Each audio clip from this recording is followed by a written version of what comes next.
Well, I love the craft of it, and I also love the art of it, but the big kick is when you worked months on a stained glass window and get to put it into a house or a church and get to see it for the first time where it's going to stay for 100 years and see the light behind it. It's just kind of magical. For Tim Brown, it is magical indeed. Using glass as a medium for art can create visual challenges and aesthetic surprises. Working with glass is not the same as working with a canvas or a blank wall, yet the creative process is just as significant and powerful. And Tim does more than restore stained glass. I like to say that anything artistic to do with glass, I have a passion for to learn how to do it. So I do glass blowing, offhand glass blowing, which is making vases and paperweights. I do lamp working, which is more of a sculptural glass art form, making hummingbirds and flowers and dragons. I also do neon signs, but mostly artistic art pieces in neon. And then I also do the leaded glass, which is the stained glass windows. I do glass beveling, which is grinding an angle on the glass and then polishing it back clear.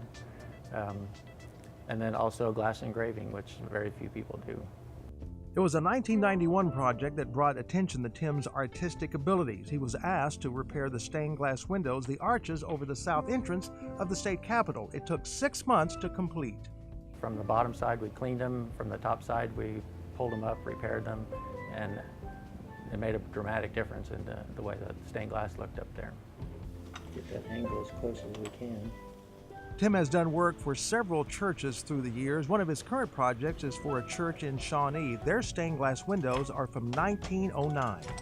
So these are removing them, tearing them apart, cleaning each piece, repairing the broken pieces, and then letting them back together and reinstalling them. Restoring this kind of window is very tedious. Many times the windows are falling apart when taken out. Keeping track of all the pieces, of course, is crucial. It's like a giant jigsaw puzzle, only with glass. We have to put each piece in one at a time. You can't just throw them all together and make it work. It has to be precise. There's not much room for error. We don't want the window to shrink or grow. It's got to fit into a certain size, so we have to make sure that it's going to fit into the size of the window that it's going back to. As one might imagine, much of Tim's designing is done on the computer. I still draw designs by hand, but the computer makes it a little faster and a little easier for me to show a client exactly what their window is going to look like before I even start to cut glass. And I do that on the computer. All the glass colors are already scanned into the computer, so once the design is there, I can quickly change colors and do 2 or 3 different renderings of a stained glass window design before I even start to cut the glass. Tim also designs for individual homes, and doing his own designs, of course, gives him a bit more freedom. It's more creative than restoration work, yet he does have one particular favorite kind of project. If I could do anything all day, would probably be making marbles. I really enjoy making marbles,